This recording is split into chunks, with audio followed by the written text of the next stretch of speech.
Continuous floods and landslides have disrupted Rohingyas' day-to-day suffering life in overcrowded makeshift camps of Cox's Bazar, Bangladesh since the beginning of this month. From camp number 24 to 36, all shelters of Rohingyas are submerged in flood water and have made hundreds of Rohingya homeless. In those camps, Rohingyas do not have any safe place to cook or sleep either. My children are starving in this flood as we cannot cook any food in this condition, and moreover, WFP has reduced our ration amount since the beginning of this month, says a Rohingya from a makeshift camp. In this horrific humanitarian situation, not much INGOs was seen in helping Rohingya in their emergency need. Till we can go back to our country with our rights and justice, we want INGOs to look up to us to meet our immediate needs, the women add further from the camp. Since the occurrence of flood, 2 Rohingyas were reported to be dead, and further death reports have not been received yet. In parallel to makeshift camps, the no man's land between the border of Burma and Bangladesh is still submerged in water, and Rohingyas in those areas are at dire humanitarian needs. Moreover, since 6 July, with the order of Burmese government, Bangladesh authorities seized all gas cylinders from the Rohingyas at no man's land and said explosives such as gas cylinders are illegal to use at Zero Line. Now, this has added further obstacles for cooking meals in the flooded Zero Line area for the suffering Rohingyas who are stuck there since late 2017. According to updates, ICRC was seen in supplying some fresh drinking water for the suffering Rohingyas at Zero Line, but it was insufficient to meet the needs of this huge population.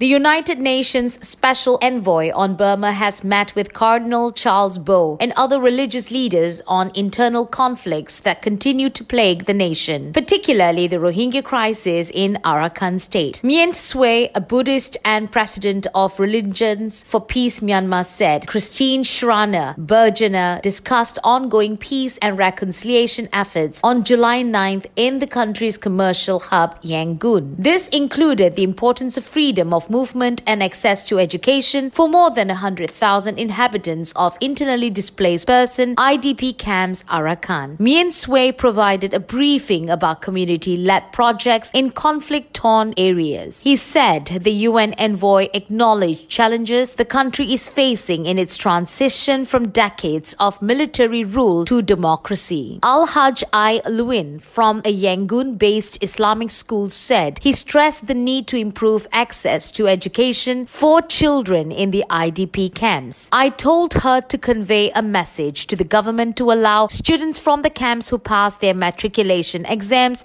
to be able to attend university elsewhere, said I. Luin. He said he also talked about recommendations of the Rakhine Commission of Inquiry headed by former UN Secretary General Kofi Annan, including improved infrastructure to combat poverty, enhancing human rights protection, and establishing a clear pathway for Rohingya citizenship. Al-Hajj I. Luin said improving conditions in the IDP camps was crucial to paving the way for Rohingya refugees to settle from sprawling settlements in the neighboring Bangladesh. Schraner Bergener talked about a greater role for religious leaders in striving for a more tolerant society. In a briefing at the Security Council on February 28, Schraner Bergener outlined steps required to stem the violence, such as facilitating unfettered humanitarian access to dislocated people and addressing the root causes of tensions. Accountability is essential for combating impunity and genuine reconciliation, she stresses. Schraner Bergener's current visit to Burma, including to Arakan state, is her 6th visit to Burma since she was appointed Special Envoy in April 2018. She is cooperating with Burma's government on how the UN can help facilitate the return and resettlement of hundreds of thousands of Rohingyas who fled a bloody crackdown by Burmese military in August 2017.